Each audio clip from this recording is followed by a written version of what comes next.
देश में एक तरफ चुनावी राज्य बिहार के कल सुबह आने वाले नतीजों को लेकर दिल्ली से पटना तक हलचल है। दूसरी तरफ 3 दिन पहले दिल्ली में हुए आतंकी धमाके के बाद तमाम राज्यों में सुरक्षा एजेंसियां एक एक सिरा जोड़ रही हैं। हम आपको बड़ा खुलासा इस धमाके पर बताएं, उससे पहले अभी की बड़ी खबर। एसोसिएशन ऑफ इंडियन यूनिवर्सिटी ने अल फलाह यूनिवर्सिटी की सदस्यता रद्द कर दी है। ये वही अल फलाह यूनिवर्सिटी है जिसके 4 डॉक्टरों का नाम इस समय दिल्ली धमाके को लेकर आरोपों के तहत जोड़ा जा रहा है। सदस्यता रद्द करने के पीछे कहा गया है कि यूनिवर्सिटी की अच्छी स्थिति नहीं है। अल फलाह यूनिवर्सिटी की सदस्यता रद्द करने की सबसे बड़ी वजह डॉक्टर उमर मोहम्मद है, जो इसी अल फलाह यूनिवर्सिटी में काम करता था। वो उमर जो विस्फोटक वाली कार लेकर दिल्ली में ब्लास्ट करने पहुंचा।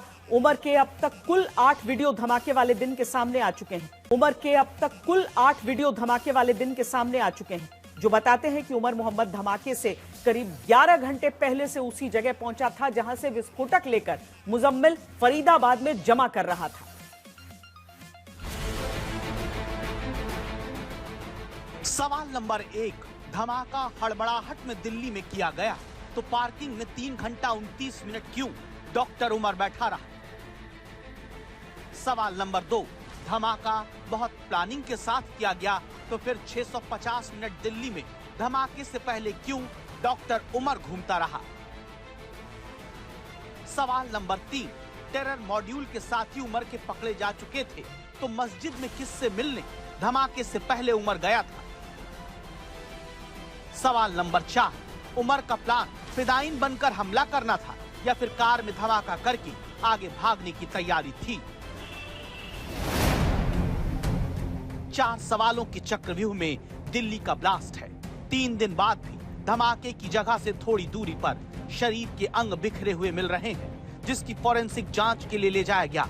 जिस धमाके ने भारत के नागरिकों के अंग तक क्षत विक्षत कर दिए, उस धमाके को अंजाम देने वाला डॉक्टर उमर मोहम्मद खुद सवालों का जवाब देने के लिए जिंदा नहीं, क्योंकि ब्लास्ट वाली i20 कार में मिले शव के टुकड़े का उमर की मां के डीएनए सैंपल से मिलान करने पर साफ हो चुका है कि धमाके वाली कार लेकर उमर ही आया और आतंक के उमर के परखच्चे भी ब्लास्ट के बाद उड़ गए। लेकिन आज तक के पास उमर के जिंदा रहते ऐसे वो 8 वीडियो हैं जो बहुत सारे सवालों का जवाब अब भी दे सकते हैं। जांच एजेंसी इन्हीं 8 वीडियो के साथ इस वक्त दिल्ली धमाके की गुत्थी को सुलझाने में जुटी है। जहां पहले ये पता किया जा रहा है कि क्या फरीदाबाद की अल फलाह यूनिवर्सिटी में जब जम्मू कश्मीर और हरियाणा की पुलिस 10 नवंबर से पहले आतंकी नेटवर्क का सिरा पकड़कर पहुंच चुकी थी, तो उससे पहले ही सफेद कार में इसी यूनिवर्सिटी से बाहर डॉक्टर उमर निकल चुका था। क्या 9 नवंबर की रात ही धमाके का मंसूबा बनाकर उमर बाहर आ चुका था? इन सवाल की वजह इस नए सीसीटीवी वीडियो में सामने आई है। इस वीडियो का टाइम देखिए, वक्त दर्ज है 10 नवंबर की रात 1:35। जगह है मेवात हरियाणा। नूह के फिरोजपुर झरिका में एक टोल से उमर मोहम्मद की सफेद Hyundai i20 कार गुजरती दिखती है। इस वीडियो की वजह से ये सवाल आ रहा है कि जिस मेवात से दावा है कि विस्फोटक में इस्तेमाल होने वाला फर्टिलाइजर पहले उमर मोहम्मद लाता रहा, उसी मेवात में 10 नवंबर को धमाके से करीब 19 घंटे पहले क्यों उमर घूम रहा था? क्या मेवात में कोई ऐसा था जिससे मिलने उमर मोहम्मद गया था? सूत्रों के मुताबिक फरीदाबाद में जब जम्मू कश्मीर पुलिस और फरीदाबाद ने रेड की तो आतंकी उमर वहां से फरार हो गया। उसके बाद i20 कार लेकर आतंकी उमर फरीदाबाद से फिरोजपुर झिरका पहुंचा, जो मेवात इलाके में पड़ता है। मेवात से फिर वो दिल्ली मुंबई एक्सप्रेसवे पर पहुंचता है, जहां ढाबे में वो पूरी रात गुजारता है।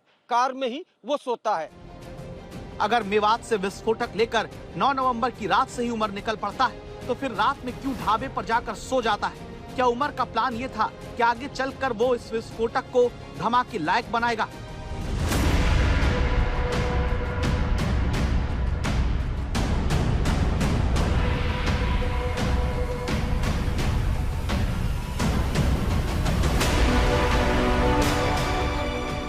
सवाल की वजह अब दूसरे सीसीटीवी वीडियो में दिखती है।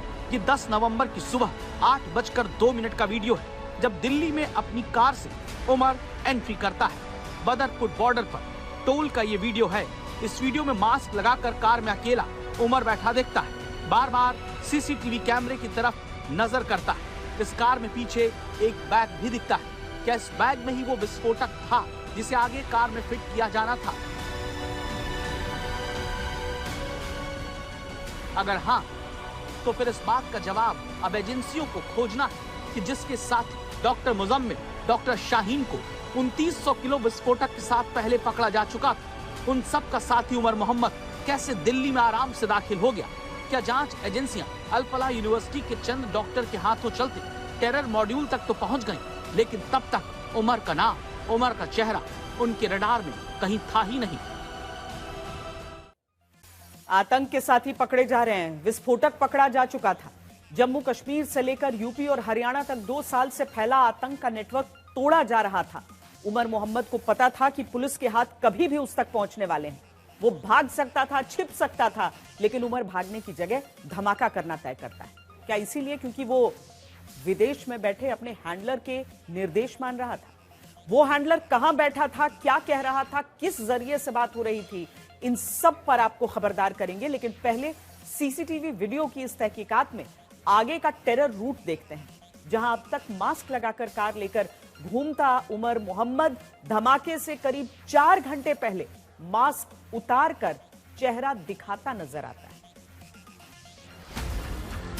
उमर मोहम्मद ने 29 अक्टूबर को जैसे ही कार खरीदी, प्रदूषण का सर्टिफिकेट बनवा लिया ताकि कार कहीं फंसे नहीं। मुजम्मिल ने 13 नवंबर तक का ही किराया भरा था, जहां पर वो विस्फोटक भर रहा था।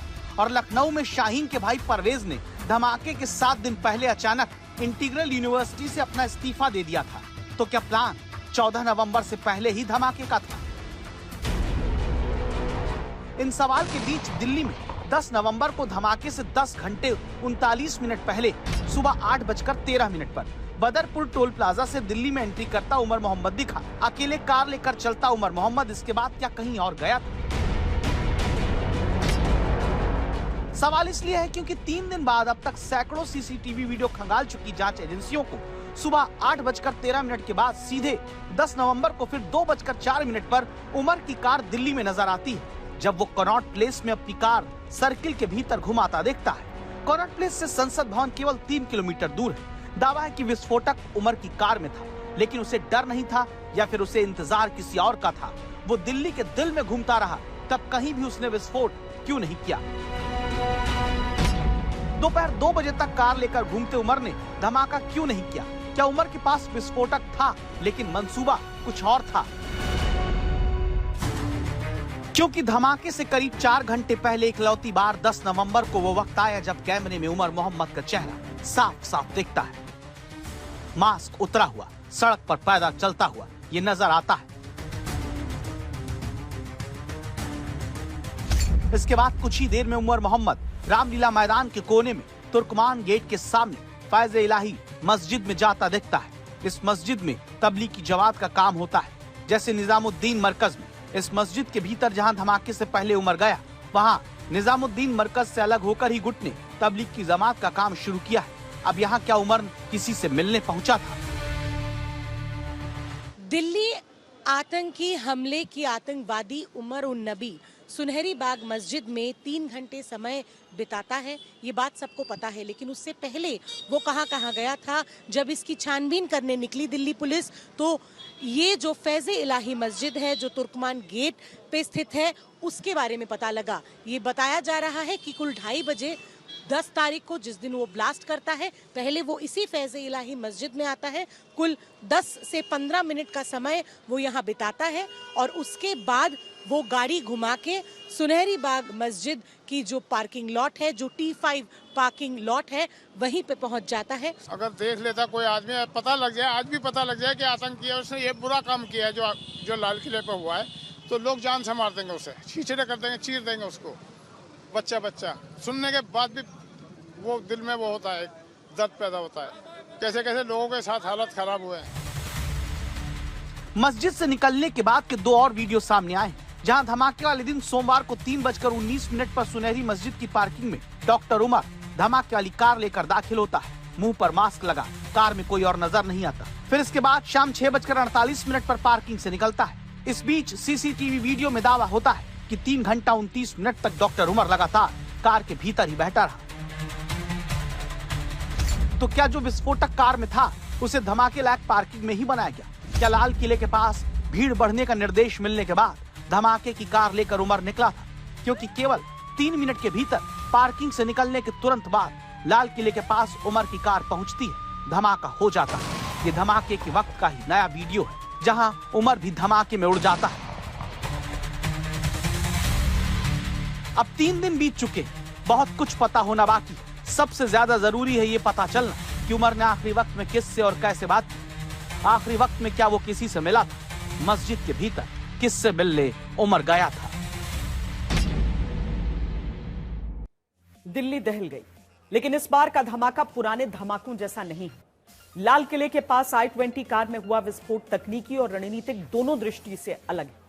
यह घटना सिर्फ आतंकी वारदात नहीं बल्कि आतंक की नई रणनीति है। अब तक दिल्ली में ज्यादातर धमाके प्लांटेड बॉम्ब के रूप में हुए, यानी बाजार, बस या सार्वजनिक स्थल पर पहले से रखे गए विस्फोटक। लेकिन इस बार धमाका I-20 कार के भीतर हुआ और दावा यह तक हो रहा है कि केवल एक नहीं बल्कि कई कार से धमाकों की साजिश रची जा रही थी। तो क्या कार का सीरियल ब्लास्ट आतंकी करने वाला था? डॉक्टर उमर मोहम्मद की सफेद I-20 कार, जिससे 10 तारीख को धमाका होता है। उमर की लाल रंग की इको स्पोर्ट्स कार जो लावारिस हालत में मिलती है। शाहीन की सिल्वर रंग की ब्रेजा कार जो अल-फलाह यूनिवर्सिटी से बरामद की जाती है। शाहीन की ही लाल रंग की स्विफ्ट डिजायर कार जिससे असॉल्ट राइफल मिलती है। और शाहीन के भाई परवेज की सफेद ऑल्टो कार जिसके आतंकी नेटवर्क में इस्तेमाल का शक है। दिल्ली धमाकों में डॉक्टरों के आतंकी वारदात में शामिल होने की तरह उनकी गाड़ियों की भी चर्चा है। इससे जुड़ा सबसे बड़ा सवाल है कि और कितनी गाड़ियां और कितने संदिग्ध डॉक्टर देश में घूम रहे हैं। 10 नवंबर को सफेद I-20 कार से ब्लास्ट होते सबने देखा, जिसने आतंकी वारदात में गाड़ियों की अहमियत को बताया। धमाके की इस वीडियो को देखिए और समझिए कि एक गाड़ी कितनी बड़ी तबाही को अंजाम दे सकती है।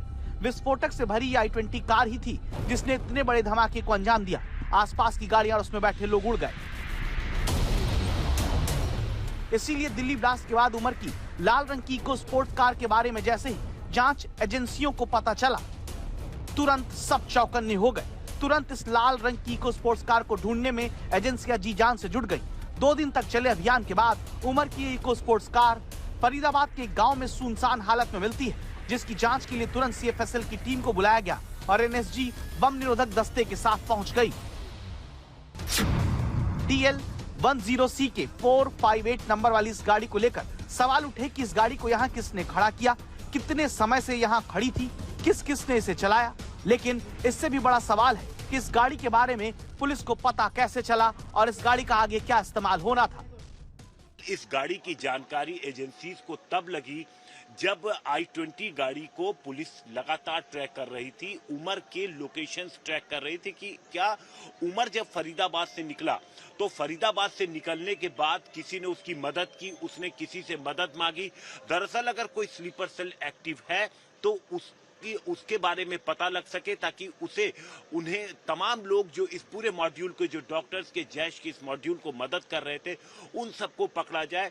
उसी जांच के दौरान इस लाल गाड़ी के बारे में पता लगा क्योंकि मूवमेंट लगातार मिली और उसके बाद पुलिस ने तमाम जो फरीदाबाद की लोकेशंस हैं वहां से जब CCTV चेक किया तो इस गाड़ी की जानकारी मिली।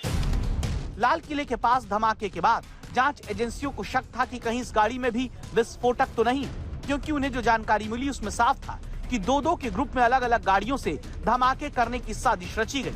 इसीलिए तुरंत इस लाल रंग की कार को लेकर अलर्ट जारी होता है और तलाश फरीदाबाद के इस गांव में जाकर पूरी होती है। इसी गाड़ी से जुड़े खतरे को देखते हुए पुलिस ने तुरंत इसे अपने कब्जे में ले लिया। NSG की टीम बॉम्ब स्क्वाड के साथ पहुंची, पूरे इलाके को खाली करवा लिया गया। जांच के दौरान इस गाड़ी के पीछे का दरवाजा खुला मिला और आगे का बोनट भी खुला दिखा। खबरदार करता ये सवाल आया कि इस गाड़ी को यहाँ किसने खड़ा किया है। तो इसका जवाब है फहीम, जिसे गिरफ्तार कर लिया गया है। फहीम डॉक्टर उमर का ही रिश्तेदार है, इसी ने फरीदाबाद के खंडवाली में ये गाड़ी पार्क की थी। कार की मूवमेंट, तकनीकी जांच और फहीम के संपर्कों की पड़ताल से जांच एजेंसियों को नए सुराग मिलने की उम्मीद है। फहीम ने कार को खंडावली में पार्क क्यों किया, उसे कार किसने दी थी और वो इस हमले के बारे में कितना जानता था? फहीम और उमर के बीच कब कब संपर्क हुआ? सबसे बड़ी बात है, क्या फहीम ने इन धमाकों में किसी तरह की कोई मदद की? ऐसे ढेरों सवाल हैं जो इस कार के इर्द गिर्द घूम रहे हैं और जवाब फहीम से मिल सकता है। एजेंसियों को शक है कि इस कार का इस्तेमाल आतंकी वारदात में मदद या फिर विस्फोटक को लाने ले जाने के लिए किया गया हो। इसी वजह से इसकी फॉरेंसिक जांच की जा रही है। जिस तरह से बड़ी तादाद में विस्फोटक फरीदाबाद से मिला, उसे देखते हुए माना जा रहा है कि कम से कम 5 गाड़ियों का इस्तेमाल ब्लास्ट के लिए होना था, लेकिन आतंक के मॉड्यूल का खुलासा हो जाने से साजिश अंजाम तक पूरी तरह नहीं पहुंच पाई।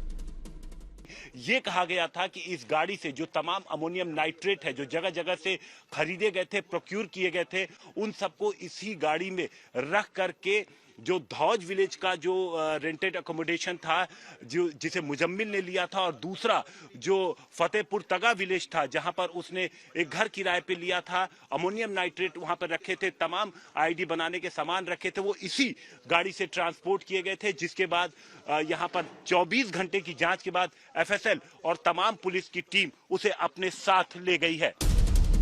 ब्लास्ट में गाड़ियों के इसी रोल को देखते हुए लखनऊ में शाहीन के भाई परवेज की गाड़ी की भी फॉरेंसिक जांच करवाई जा रही है, ताकि ये पता लगाया जा सके कि क्या इसका इस्तेमाल किसी संदिग्ध गतिविधि में तो नहीं किया गया। ये भी पता किया जाएगा कि इस कार से कोई केमिकल दूसरी जगह पर तो नहीं पहुंचाया गया।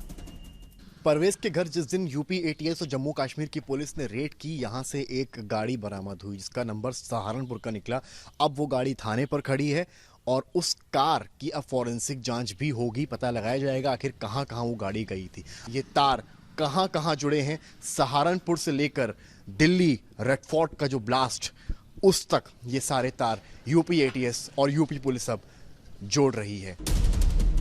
आतंकी हमलों में इन कारों का इस्तेमाल होना आम बात है। इसमें भी सेकेंड हैंड गाड़ियों का तो जानबूझकर इस्तेमाल किया जाता है ताकि उनकी असली गतिविधि और नेटवर्क छिपाया जा सके। फर्जी दस्तावेज, नकली पते और कई बार गाड़ी का मालिक बदलने से जांच एजेंसियों को आतंक के इस मॉड्यूल को खोलना कठिन हो जाता है। ऐसे में सुरक्षा एजेंसियों को इसका तोड़ खोजना होगा। आतंकी धमाके को लेकर आज गृह मंत्री अमित शाह ने बड़ा बयान दिया है। उन्होंने कहा कि धमाके के दोषियों को ऐसी सजा मिलेगी जो मिसाल बने। गृह मंत्री अमित शाह ने कहा कि दोषियों को सख्त सजा दी जाएगी।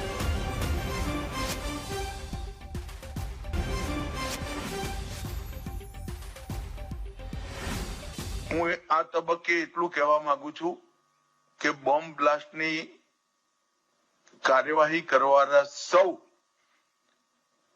જે કોઈ भी જે સ્તરે આની અંદર સંડોવાયેલા છે એ સૌને કાયદાની અદાલત સામે લઈ જઈ સૌને ઉચિત સજા થાય એના માટે ભારતના વડાપ્રધાનનો જે સંકલ્પ છે એ નિશ્ચિત રૂપે પૂરો થશે અને એક એવું ઉદાહરણ બેસવાનું છે કે જેથી ભવિષ્યમાં આવી ક્યારે આતંકવાદી ઘટના ના થાય। નરેન્દ્રભાઈના નેતૃત્વમાં છેલ્લા 11 વર્ષમાં આતંકવાદ વિરુદ્ધ ભારતની લડાઈને પૂરી દુનિયાએ સ્વીકારી છે, પૂરી દુનિયાએ એને એકનોલેજ કરી છે અને આતંકવાદ સામેની દુનિયાની લડાઈના નેતૃત્વમાં નરેન્દ્રભાઈનું નામ વૈશ્વિક નેતાઓમાં મોખરે છે। આ કાયરતાપૂર્ણ કામ જે લોકોએ કર્યું છે અને જે લોકો કરાવવા માટે એની પાછળ છે એ સૌને જરૂર કાયદાની અદાલતોમાં સજા થાય એ માટે ભારત સરકાર અને ગૃહ મંત્રાલય કૃતનિશ્ચયી છે। आज गृह मंत्री अमित शाह ने एक अहम बैठक की है। इसी बैठक के बाद फरीदाबाद की अल फलाह यूनिवर्सिटी को लेकर शिकंजा कसा गया। दिल्ली ब्लास्ट के बाद फरीदाबाद के मुस्लिम बहुल गांव धौज में बनी अल फलाह यूनिवर्सिटी टेरर मॉड्यूल से जुड़े डॉक्टरों की गिरफ्तारी के बाद जांच के घेरे में है। केंद्र सरकार ने एनफोर्समेंट डायरेक्टोरेट यानी ईडी को यूनिवर्सिटी की फंडिंग की जांच के आदेश दे दिए हैं। ऐसा क्यों जरूरी हुआ है, इसकी कुछ वजह पर गौर करिएगा। डॉक्टर मुजम्मिल शकील पुलवामा से आता है। इसे फरीदाबाद का अल फलाह यूनिवर्सिटी में नौकरी मिलती है। डॉक्टर मुजम्मिल का दोस्त डॉक्टर उमर, जिस पर जम्मू कश्मीर में पहले ही लापरवाही से मरीज की मौत का आरोप लगता है, उसे भी यही अल फलाह यूनिवर्सिटी नौकरी देती है। फिर डॉक्टर शाहीन, जो कानपुर के सरकारी कॉलेज से लगातार गायब रहने की वजह से बर्खास्त की जाती है, उसे भी नौकरी यही अल फलाह यूनिवर्सिटी देती है। यहां तक कि आरोप लगता है कि राष्ट्र विरोधी गतिविधियों में जो डॉक्टर निसार जम्मू कश्मीर में एलजी के आदेश पर बर्खास्त होता है, उसे भी अल फलाह यूनिवर्सिटी अपने यहां रख लेती है। वही डॉक्टर निसार दिल्ली बम धमाके के बाद से गायब है, वो इस वक्त खोजे नहीं मिल रहा है। अब सवाल है कि अल फलाह यूनिवर्सिटी ऐसे संदिग्धों, राष्ट्र विरोध के आरोपियों को पनाह कैसे देती रही? इसके पीछे कोई मंशा पहले से थी? इन सब की जांच अब हो रही है।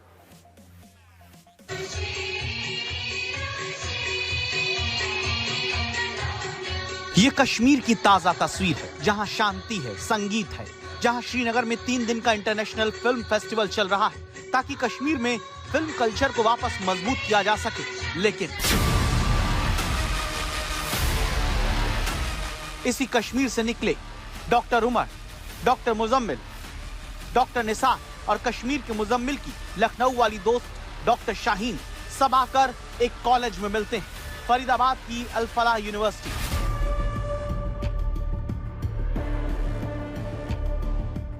इसी के बाद सवाल आया है, आखिर अल फलाह में ऐसा क्या है जिसकी वजह से दिल्ली धमाके के तमाम तार आकर इसी यूनिवर्सिटी के भीतर रहने वाले चंद डॉक्टर से जुड़ जा रहे हैं। जहां बड़ी खबर यह है कि गृह मंत्री अमित शाह के साथ बैठक के बाद अब यह तय हुआ है कि अल फलाह यूनिवर्सिटी और उससे जुड़े डॉक्टर्स की फाइनेंशियल इन्वेस्टिगेशन ईडी और दूसरी एजेंसियां करेंगी। टेरर फाइनेंसिंग की जांच एनआईए के हवाले होगी, जबकि अल फलाह यूनिवर्सिटी का फॉरेंसिक ऑडिट भी एजेंसियों की तरफ से कराया जाएगा। इस बीच हरियाणा पुलिस अल फलाह यूनिवर्सिटी के हेडक्वार्टर पहुंचती है, जहां से डॉक्टर मुजम्मिल, शाहीन सईद और उमर से जुड़े दस्तावेज और जानकारी जुटाई जाती है। अल फलाह यूनिवर्सिटी की वेबसाइट भी एडमिनिस्ट्रेटर ने अस्थायी रूप से बंद कर दी है। यानी अब जांच सिर्फ आतंकी साजिश तक सीमित नहीं, बल्कि पूरे फंडिंग नेटवर्क और यूनिवर्सिटी की फाइनेंशियल गतिविधियों पर शिकंजा कसने की तैयारी है। फरीदाबाद कैंपस में अल फलाह यूनिवर्सिटी का कैंपस बिल्कुल पाक साफ है, कोई उसमें परेशानी नहीं है। सिर्फ इन लोगों ने जो भी किया है उनके लिए हम लोग जांच एजेंसीज का इस पूरी तरीके से कोऑपरेशन कर रहे हैं और हम चाहते हैं कि जो लोग आए हैं जिन्होंने भारत के खिलाफ ये कार्य किया है, भारत की जनहित, भारत की पूरी एक तरह से नेशनल इंटेग्रिटी को प्रॉब्लम क्रिएट की है, उन सब लोगों को जस्टिस पर लाया जाए। सफाई भले दी जाए, लेकिन आरोप गंभीर है। दिल्ली से 70 किलोमीटर की दूरी पर 76 एकड़ में फैली इसी अल फलाह यूनिवर्सिटी पर अब जांच एजेंसियों की निगाह यूं ही नहीं लगी है। इसी यूनिवर्सिटी के भीतर आपको हम बिल्डिंग नंबर 17 के कमरा नंबर 13 तक ले जाना जरूरी समझते हैं।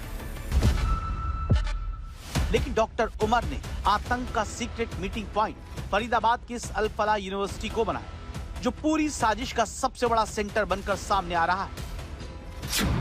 सूत्र कहते हैं कि अल फलाह यूनिवर्सिटी की बिल्डिंग नंबर 17 आतंकियों का प्लान बनाने का सबसे बड़ा गढ़ बना। बिल्डिंग नंबर 17 के कमरा नंबर 13 में दिल्ली और उत्तर प्रदेश के कई ठिकानों में बम धमाका करने की साजिश दावा है कि यहीं रची गई। कमरा नंबर 13 पुलवामा के डॉक्टर मुजम्मिल शकील का था। यहीं वो दूसरे आतंकी डॉक्टरों के साथ आरोप है कि मीटिंग क्या करता था। यूनिवर्सिटी लैब से केमिकल किस तरह से निकाल कर ले जाना है, दावा है कि इसकी साजिश भी इसी कमरा नंबर 13 में बनती थी। इस कमरे से पुलिस ने कई तरह की डिवाइस और पेन ड्राइव बरामद की हैं। इन सभी जगहों की जब तलाशी ली गई थी तो डायरी और कुछ नोटबुक के पन्ने भी मिले थे, कुछ नोटबुक भी मिली थी, जिनको अब बाकायदा एक एक करके उनको पढ़ा जा रहा है, उनको समझा जा रहा है, क्योंकि काफी सारी चीजें कोडवर्ड में भी इसमें हैं और यहीं से कई सारी चीजें खुलासे हुई। यहीं से ये बात भी निकल करके सामने आई कि किस तरीके से पिछले 2 साल से ये पूरी तैयारी चल रही थी। यहीं पर धौज इलाके में उसने कमरा लिया था। कमरा लेने के बाद उसके जो तमाम साथी थे अलग अलग, सबका रोल फिक्स था। अब तक के खुलासे से यह साफ हो चुका है कि अल फलाह यूनिवर्सिटी का कैंपस आतंकी साजिश का लंबे अरसे तक कुछ डॉक्टर की तरफ से सेंटर बना रहा। इसी कैंपस में बीते 2 साल से आतंकी साजिश की पूरी स्क्रिप्ट तैयार होती रही। आतंकी प्लान का पूरा ताना बाना इसी जगह पर, इसी कमरे में, इस बिल्डिंग के भीतर बुना जाता रहा। इस बारे में कुछ नए सच सामने आए जो डॉक्टर मुजम्मिल के कमरे से मिली डायरी और नोटबुक के जरिए पता चले हैं। एक डायरी डॉक्टर उमर के कैंपस वाले रूम नंबर 4 से मिली, एक डायरी डॉक्टर मुजम्मिल के कैंपस वाले रूम नंबर 13 से, एक डायरी डॉक्टर मुजम्मिल के धौज वाले कमरे से मिली है।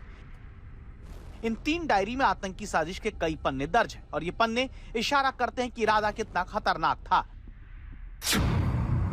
पुलिस सूत्र कहते हैं कि आतंकियों की डायरी से कई कोडवर्ड मिले हैं जिनकी जांच की जा रही है। पता चला है कि 2 साल से धमाके की साजिश रची जा रही थी। डायरी में 8 से 12 नवंबर की तारीख का जिक्र है। दिल्ली में 10 नवंबर को कार धमाका हुआ, यानी इन तारीखों का क्या मतलब साफ था। डायरी में 25 लोगों के नाम पता चले जो फरीदाबाद और जम्मू कश्मीर के हैं। ये सभी लोग अब जांच के दायरे में हैं। बचने की कोशिश कर रहा था ताकि उसे कोई गिरफ्तार न कर सके, मास्क लगाया। उसके बाद बदरपुर से होते हुए वो कर्नाटक प्लेस आउटर सर्किल भी पहुंचा, जहां से संसद भवन 3 किलोमीटर दूर है। उसका सीसीटीवी भी आज तक के पास है, जिसमें वो तेज रफ्तार से गाड़ी भगा रहा है। उसके बाद अरुणा आसफ अली मार्ग जाता है, पैदल टहलता है, उसका सीसीटीवी फुटेज भी आज तक के पास है। मस्जिद में जाता है, 10 मिनट से ज्यादा रुकता है। उसके बाद फिर लाल किले की पार्किंग में जाता है, 3 घंटा वहां पर रुकता है। उसके बाद लाल किले की रेड लाइट पर आकर बम धमाके को अंजाम देता है। तो अभी तक तो यही समझ में आ रहा है कि ये एक फिदाइन अटैक है। हालांकि ये भी दूसरा एंगल जो सेंट्रल एजेंसी है वो बता रही है कि चूंकि रेड हुई थी, वो हड़बड़ी में था, इस वजह से वो दिल्ली में घूम रहा था और लाल किले के पास एक्सीडेंटल ब्लास्ट हुआ। साजिश की डायरी में कई कोड हैं जिन्हें डिकोड किया जाना है। पूरी डायरी डिकोड होने के बाद साजिश से और पर्दा उठ सकता है और पता चल सकता है कि इस धमाके में और कितने लोग शामिल हैं। अरविंद ओझा के साथ हिमांशु मिश्रा, दिल्ली आज तक। दिल्ली ब्लास्ट की जांच जैसे जैसे आगे बढ़ रही है, साजिश के नए नए किरदार सामने आ रहे हैं। अब तक कई डॉक्टर सामने आ चुके हैं जो दिल्ली को दहलाने वाले मॉड्यूल से जुड़े हैं, लेकिन अब एक ऐसे देश से भी दिल्ली ब्लास्ट के तार जुड़ते दिख रहे हैं जो पाकिस्तान का हिमायती रहा है।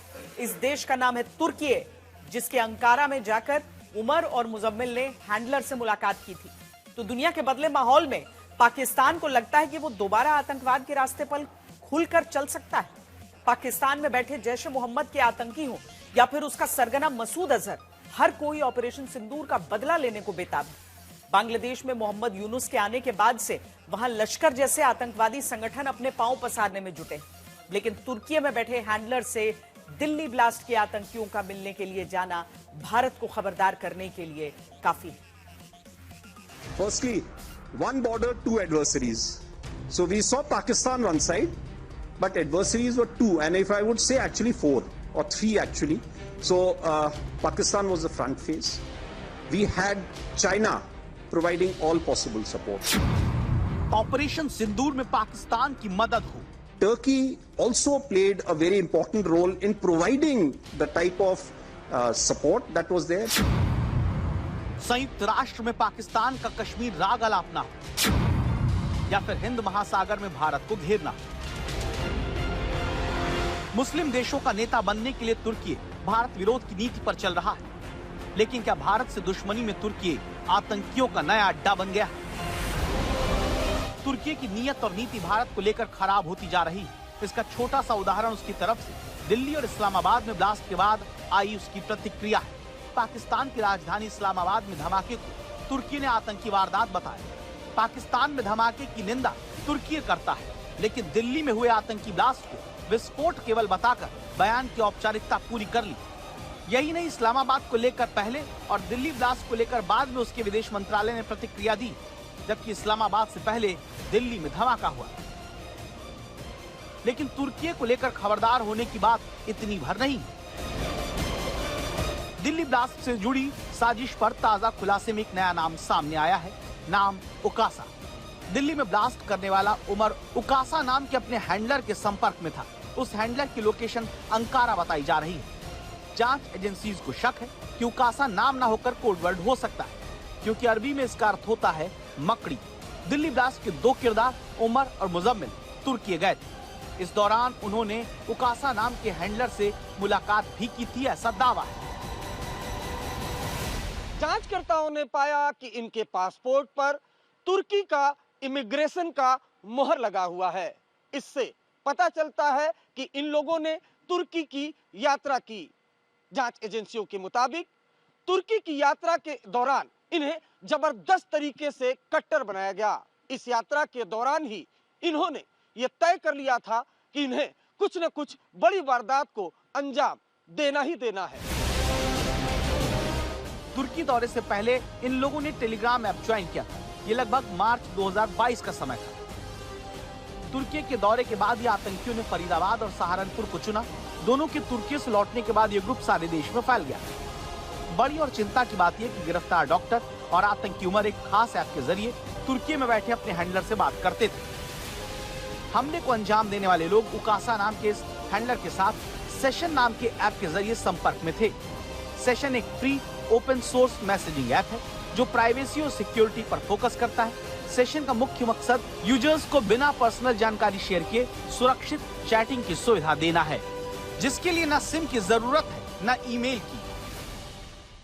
आखिर क्या खास है सेशन ऐप में, ये समझने की कोशिश करते हैं। दरअसल जब भी हम सिक्योर मैसेजिंग की बात करते हैं हमारे ध्यान में आता है व्हाट्सएप या सिग्नल। व्हाट्सएप और सिग्नल दरअसल काम ऐसे करते हैं कि जब एक शख्स दूसरे शख्स को कोई मैसेज भेज रहा होता है वो इनक्रिप्टेड होता है, यानी कोई तीसरा पक्ष वो मैसेज नहीं पढ़ पाता है। लेकिन उसमें एक समस्या है, ये मैसेजेस एक सेंट्रल डेटाबेस के द्वारा डिस्ट्रीब्यूट होते हैं, यानी शख्स ए से शख्स बी तक पहुंचने में वो एक सेंट्रल डेटाबेस का पार्ट बनते हैं और वहाँ पे लूप होल हो सकते हैं। जब हम व्हाट्सएप की बात करते हैं, व्हाट्सएप एक कमर्शियल कंपनी है, वो भी एक लूप होल माना जाता है प्राइवेसी को लेकर के। सिग्नल एक नॉन प्रॉफिट कंपनी है, कई लोग प्राइवेट कम्युनिकेशन के लिए सिग्नल इस्तेमाल करते हैं। लेकिन सेशन ऐप में ये चीज़ बिल्कुल बदल जाती है। जब कोई शख्स ए शख्स बी को अपना कोई मैसेज सेशन ऐप से भेज रहा होता है, सबसे जो अंतर आता है वो ये है कि सेशन ऐप के लिए किसी फ़ोन नंबर, किसी मेल आईडी की ज़रूरत नहीं पड़ती है। दूसरा जो सबसे बड़ा अंतर है, कोई सेंट्रलाइज सर्वर नहीं होता है। सर्वर ए, सर्वर बी, सर्वर सी ये डिस्ट्रीब्यूटेड होता है, जिसे कोई एक कंपनी नहीं चला रही होती है। कल को कोई पुलिस एजेंसी कहीं रेड मारे, उसे कोई मैसेज या कोई सर्वर नहीं मिलेगा। ये एक डिस्ट्रीब्यूटेड प्लेटफॉर्म होता है जिसका कोई एक स्वामित्व नहीं होता है। सबसे बड़ा अंतर सेशन के लिए ये कि किसी भी आइडेंटिटी प्रूफ, कोई मेल आईडी, कोई फ़ोन नंबर की ज़रूरत नहीं होती है। स्विट्ज़रलैंड की एक फाउंडेशन है वो सेशन को चलाती है, ब्लॉकचेन टेक्नोलॉजी पर चलता है। ज़्यादातर इसका इस्तेमाल ऐसे लोग करते हैं जो क्रिप्टो के बिजनेस में होते हैं, अपनी आइडेंटिटी को बचाते हैं, कुछ लीगल कुछ गैर कानूनी काम भी करते हैं।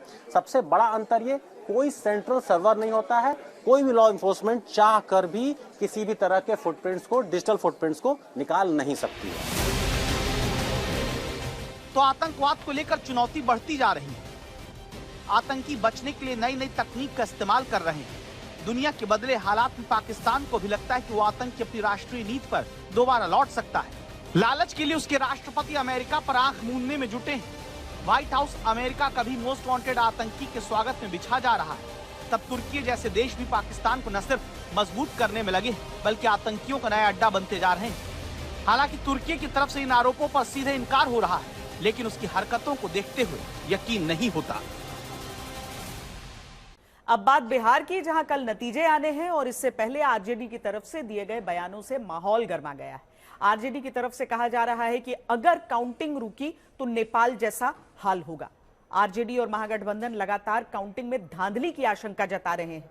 वहीं एनडीए इसे हार की खींच बताकर खारिज कर रहा है। तो कुकृत आपने वर्ष 2020 में किया कि 4-4 घंटा आपने काउंटिंग रोकवा दिया, 4-4 घंटा किसी को बारे में किसी को कुछ पता नहीं था। वो काम अगर इस बार होगा तो या तो मेरा उम्मीदवार बाहर आएगा या वो जो रिटर्निंग अफसर होगा वो बाहर आएगा। मैं आपको चेतावनी देना चाहता हूं।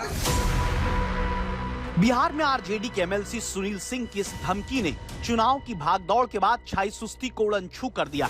सवाल है कि अगर आरजेडी नतीजों से संतुष्ट नहीं हुई तो बिहार में क्या होगा। पूरी जनता सड़क पर आएगी और वो दृश्य देखने को मिलेगा जो आपको नेपाल में देखने को मिला है। और पूरी जनता इस चीज से आशंकित है कि ये बेईमान लोग, जिस चुनाव आयोग के बारे में साख पर उसका बट्टा लग चुका है, जितने रिटर्निंग अफसर हैं, किस तरह से उनकी पोस्टिंग की गई है, तो यह पूरी जनता आशंकित है कि कहीं न कहीं आप बेईमानी कीजिएगा तो आपको भी नेपाल का दृश्य यहाँ पर देखने को मिलेगा। आरजेडी की तरफ से ऐसा बयान देने वाले सुनील सिंह अकेले नहीं है। आज लोग तरह तरह के भ्रांतियां फैलाकर महागठबंधन को कमजोर करने की कोशिश कर रहा है। आज लोग जो है दूरभाष पर, टेलीफोन पर, मोबाइल पर पदाधिकारी को वह जो है कि वो कहता है कि हमारा बात हमारा इशारा पर काम करो। राष्ट्रीय जनता दल चुप नहीं रहेगा, ईंट से ईंट बजा देने का काम करेगा। वैसे पदाधिकारी जो हमारे साथ अन्याय करने का काम करेगा, बड़े लोगों का फोन का वह जो है कि फोन पर जो है कि हमको सताने की कोशिश करेगा, वैसे लोगों को हम सबक सिखाएंगे। सवाल है कि सबक सिखाने के लिए आरजेडी के नेता क्या करेंगे। आरजेडी नेताओं के जहां इस तरह के बयान सुर्खियों में आए, वहीं बीती रात आरजेडी नेता तेजस्वी यादव ने अपने कार्यकर्ताओं के साथ एक बड़ी बैठक की है। बैठक के बाद उन्होंने सोशल मीडिया पर लिखा है, लोकतंत्र की जननी बिहार की न्यायप्रिय जनता और बिहार व संविधान प्रेमी सभी सामाजिक राजनीतिक कार्यकर्ता उत्साह, उम्मीद और विश्वास के साथ सतर्क, सचेत, सावधान एवं किसी भी प्रकार के अनुचित असंवैधानिक कार्य से निपटने के लिए पूर्ण रूप से सक्षम, जागरूक और तैयार है। चुनाव नतीजों में धांधली और बेईमानी की आशंका महागठबंधन के नेताओं की तरफ से लगातार दोहराई जा रही है। इस बार अगर काउंटिंग में अगर कोई भी बेईमानी होगी तो जनता मुंह तोड़ जवाब देगी। ये फ्लैग मार्च कराने से कुछ होने वाला नहीं है। काउंटिंग में गड़बड़ी होगी तो सबको चिंता करने की जरूरत है, लेकिन दिक्कत यह है कि सिर्फ काउंटिंग ही नहीं, पोलिंग के दिन और उससे पहले भी गड़बड़ियों की बात हो रही है। सबूत के साथ हमने रखा है। महागठबंधन के नेताओं के इन्हीं बयानों के बीच एनडीए खासकर जेडीयू के खेमे में बड़ा उत्साह देखा जा रहा है। पटना में जेडीयू दफ्तर के पास मुख्यमंत्री नीतीश कुमार की तस्वीर के साथ पोस्टर लगा दिया गया है, जिस पर लिखा है टाइगर जिंदा है। एनडीए के नेता एग्जिट पोल्स में एनडीए को बढ़त मिलती देखकर उत्साहित है, जबकि महागठबंधन एग्जिट पोल्स के रुझानों को नकार रहा है। हम लोग तो इससे भी अगर अच्छी स्थिति एनडीए के पक्ष में दिखती है या बनती है पूरी मतगणना हो जाने के बाद, तो वह भी कोई बहुत आश्चर्यजनक नहीं होगा। 18 तारीख को वो स्वयं तेजस्वी जी को आशीर्वाद करेंगे। कितना नंबर लाएगी महागठबंधन? डिस्टिंक्शन 75%। जनता ने मन बना लिया भैया, और अपना पूरा आशीर्वाद नीतीश कुमार जी को दे दिया, एनडीए को दे दिया। आरजेडी और महागठबंधन 162 सीटों से ऊपर जाएगा। क्लियर विक्ट्री है, इसमें कोई डाउट नहीं। दोनों ओर से अपनी अपनी जीत के ऐसे दावों के बीच पटना के एमएलए कॉलोनी में अभी से विधायक आवास पर दावों का दौर शुरू हो गया। मोकामा से एनडीए और महागठबंधन के उम्मीदवारों के घरों पर मिठाई बनने का सिलसिला शुरू हो गया। ऐसा करके दोनों प्रत्याशियों की तरफ से जीत के दावे अपने अपने किए जा रहे हैं। बिहार में जिसके साथ जनता होती है, जीत उसकी होगी। किसके दावे में दम है, इसका फैसला ईवीएम खुलने पर शुक्रवार सुबह होने जा रहा है। पटना में तेजस्वी यादव के घर पर महागठबंधन की एक बैठक चल रही है इस समय। ये बैठक कल काउंटिंग को लेकर बुलाई गई है। इस बैठक में वीआईपी के मुकेश सैनी, सीपीआई-एमएल महासचिव दीपांकर भट्टाचार्य शामिल हैं। और जानकारी के लिए सीधे आपको पटना लिए चलते हैं अपने संवाददाता शशि भूषण के पास। जी शशि भूषण, बताएं। बिल्कुल श्वेता, देखिए अमूमन बैठकें जो होती हैं वो चुनाव नतीजे आने या रुझानों के बाद बुलाई जाती हैं, लेकिन तेजस्वी यादव की तैयारी या महागठबंधन की तैयारी कर लीजिए, और वो इस तौर पे दिखती है कि काउंटिंग को बेहद खास मानकर महागठबंधन आगे बढ़ रहा है। और यही वजह है कि सुनील सिंह से लेकर के शिवचंद राम तक आरजेडी के नेता आज जिस तरह के बयान देते रहे, नेपाल और बांग्लादेश बना देने वाले बयान, उसके बाद अब तेजस्वी यादव ने एक बैठक बुला ली है महागठबंधन के प्रमुख नेताओं की। मुकेश सहनी, कृष्णा अल्लावरू, दीपांकर भट्टाचार्य, ये तमाम नेता पहुंचे हैं। लेफ्ट के दूसरे नेता भी पहुंचे हैं और तेजस्वी यादव खुद अपने एक पोलो रोड आवास पे मौजूद हैं। तो जाहिर है रणनीति और चर्चा इस बात को लेकर हो रही है कि कल काउंटिंग में अगर कहीं कोई गड़बड़ी की आशंका होती है, या फिर जो राष्ट्रीय जनता दल की तरफ से लगातार कहा जाता रहा कि 2020 के चुनाव में कई सीटों पर उनके उम्मीदवारों को सत्ता पक्ष ने सरकार में रहने का फायदा उठा करके हरवाया, ये आरोप लगाते रहे हैं तेजस्वी यादव, वो सूरत इस बार न बने, इसके लिए अभी से रणनीति, प्लानिंग और सारी चीजें वो कर रहे हैं।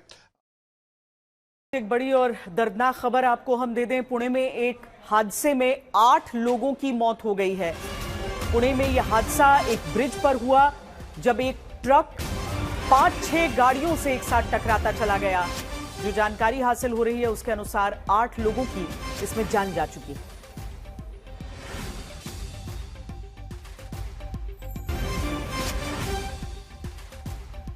बेंगलोर से मुंबई जाने वाला जो NH4 है, नेशनल हाईवे 4, वहां पुणे में नवले में बड़ा हादसा हुआ है। 10 जाने अभी तक तक जाने की आशंका है, 6 जाने जा चुकी है। एक ट्रक था, जो ट्रक मुंबई की तरफ दौड़ रहा था, उसका ब्रेक फेल हो गया। ब्रेक फेल होने के बाद क्या हुआ है तो 5 से 6 अलग अलग व्हीकलें जिससे वो टकराया। बस थी, कारें, वहाँ पे कारें थी और सभी को कहीं ना कहीं ट्रक को आप देख सकते हो इस तरीके से ये पूरा ध्वस्त हो चुका है। अलग अलग जगहों से लोग आ रहे थे जो मुंबई की तरफ जा रहे थे और वहीं पे ये पूरा हादसा होने के उसी के बाद अब फायर ब्रिगेड हो, पुलिस हो, ये सब जगह पहुंच चुकी है। इसमें पूरा टकराव होने के बाद आग लग चुकी थी। अब एक ट्रेन आ चुकी है, यहाँ पर शुरू हो चुका है।